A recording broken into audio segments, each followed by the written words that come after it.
अद्भुत ज्ञानवन YouTube channel में आपका तहे दिल से स्वागत है। मेरी आज की कहानी है कि राजा कर्ण ने क्या और कैसे दान किया जिससे वह युगों युगों तक दानवीर कर्ण कहलाए।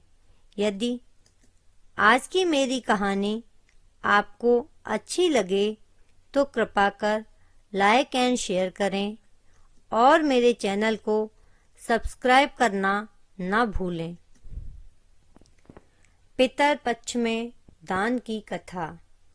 कुंती पुत्र कर्ण को कौन नहीं जानता। कर्ण को शूर्य पुत्र भी कहते हैं। वह एक सूरवीर राजा भी थे। कहा जाता है कि कुंती को सूर्य नारायण ने विवाह से पूर्व ही पुत्रवती होने का आशीर्वाद दे दिया।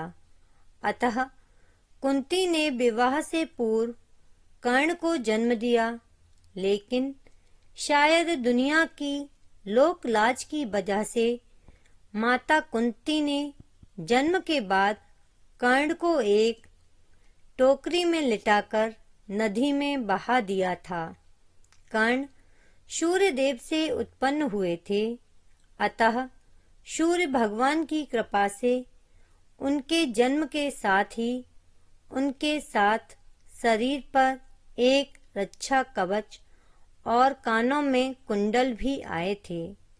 आशीर्वाद था, जब तक उनके शरीर पर कवच रहेगा कोई उनको मार ना सकेगा। धीरे धीरे कर्ण बड़े हुए और एक सूरवीर राजा बने। कहा जाता है कर्ण के दरवाजे पर कोई भी आता, कर्ण सदैव उसे सोना चांदी बहुमूल्य चीजें दान करते थे। सूर्यपुत्र कर्ण की मित्रता राजा दुर्योधन से थी। जब महाभारत का युद्ध हुआ तो उसमें राजा कर्ण अपने परम मित्र दुर्योधन की तरह से युद्ध लड़ रहे थे। कर्ण को उनके कवच की वजह से अर्जुन युद्ध में हरा नहीं सके। तब भगवान कृष्ण ने कर्ण के कवच और कुंडल को दान में मांगने का सुझाव दिया। इंद्रदेव ने ब्राह्मण का वेश धर कवच और कुंडल को कर्ण से मांगा। युद्ध का समय था, कर्ण के प्राण संकट में थे। फिर भी कर्ण ने अपने प्राणों की परवाह ना की। इंद्रदेव को कवच और कुंडल का दान कर दिया। अपने इस दान की वजह से कर्ण को दानवीर कर्ण कहा जाता है। इसके बाद जब कर्ण युद्ध में हार गए और घायल अवस्था में भूमि पर पड़े थे, तब भगवान कृष्ण ने खुद ब्राह्मण का वेश धर भिक्षा मांगने आए।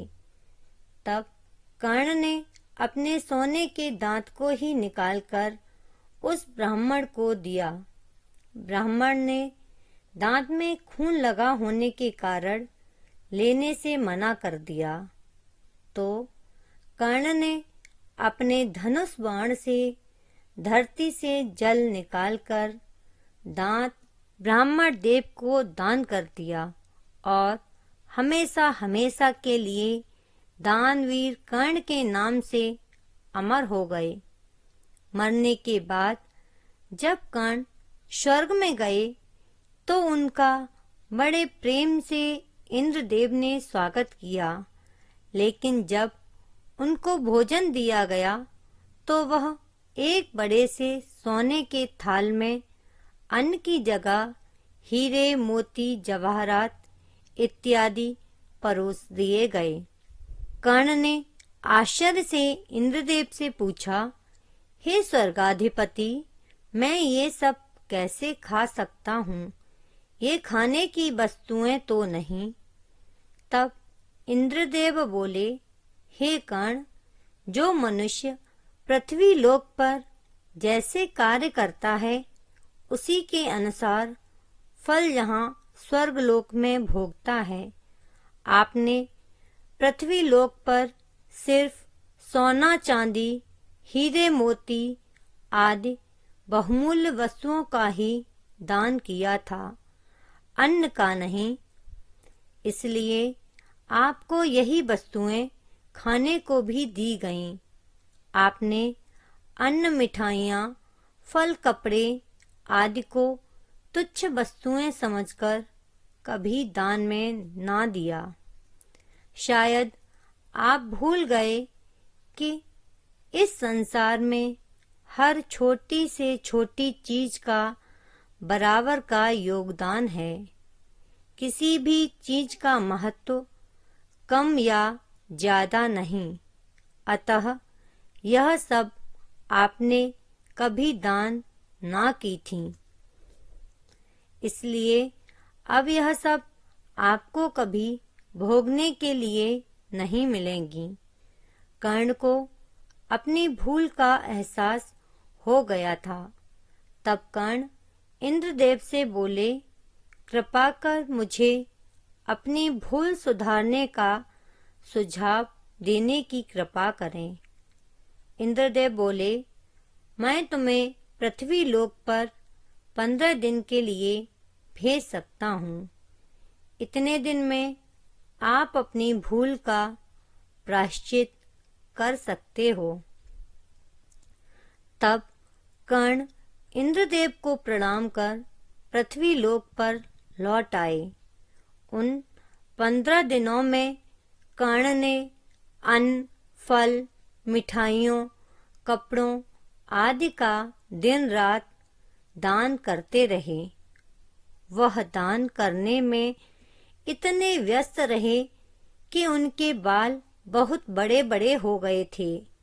ना तो इन दिनों में उन्होंने अपने बाल कटवाए, ना ही नाखून कटवाए, ना ही राजा कर्ण ने नए वस्त्र धारण किए।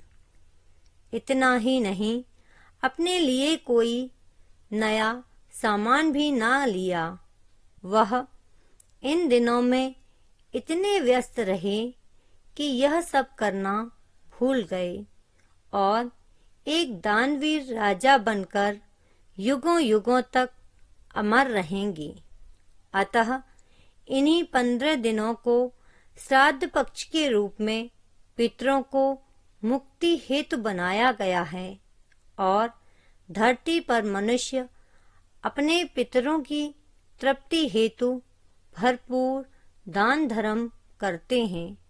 यदि आपको मेरी कहानी अच्छी लगी हो तो कृपा कर लाइक एंड शेयर करें और चैनल को सब्सक्राइब करें।